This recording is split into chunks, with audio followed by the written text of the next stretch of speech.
kwamba vijana wetu wa wilaya ya Kisarawe ni vijana watiifu, wastaarabu, wanyenyekevu. Wao tumekubaliana mambo mawili: kufanya kazi kwa bidii, kupata pesa, maisha yaendelee, na kula bati. Basi ndio tukubaliana. Heshima ya mwanaume uwe na pesa, si ndio? Uwe na nini? Pesa. Uwe na pesa. Haya mambo mengine tu ni vikorombezo kama viungo kwenye pilau.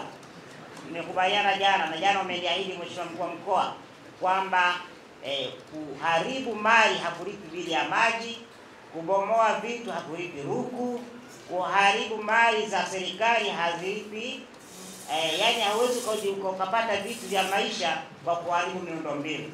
Na hao wamekubali kwenda kulima. Kwa hiyo tunafanya mchakato wa kuwapeleka shambani. Kwa hiyo tumekubaliana ila, si ndio? Ndio. Kama ndio mnasema ndio, kama sio mnasema sio, si ndio? Ndio. Huyu ndo bosi wa mkoa wote wa Pwani, ndo mwenyewe huyu.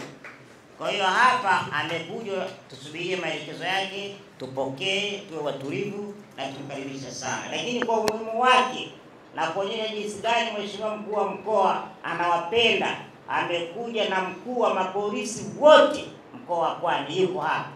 Unamuona?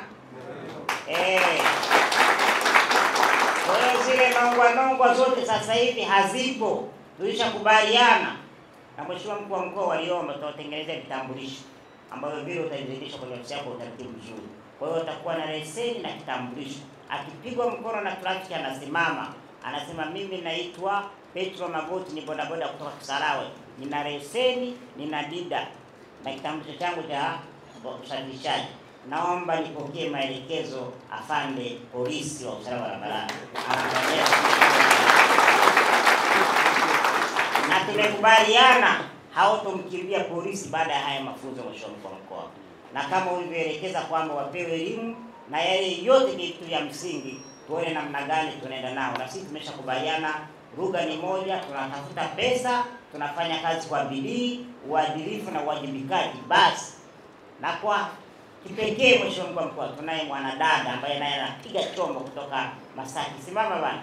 Mheshimiwa Mkuu wa Mkoa kuone. Sogea hapa kuone. Huyu dada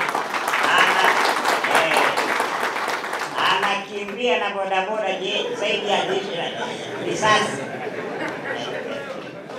Anasema DC, mimi naweza nikakuturusha hapa ndani ya nusu saa umevuka mpaka wa mkoa wa Pwani.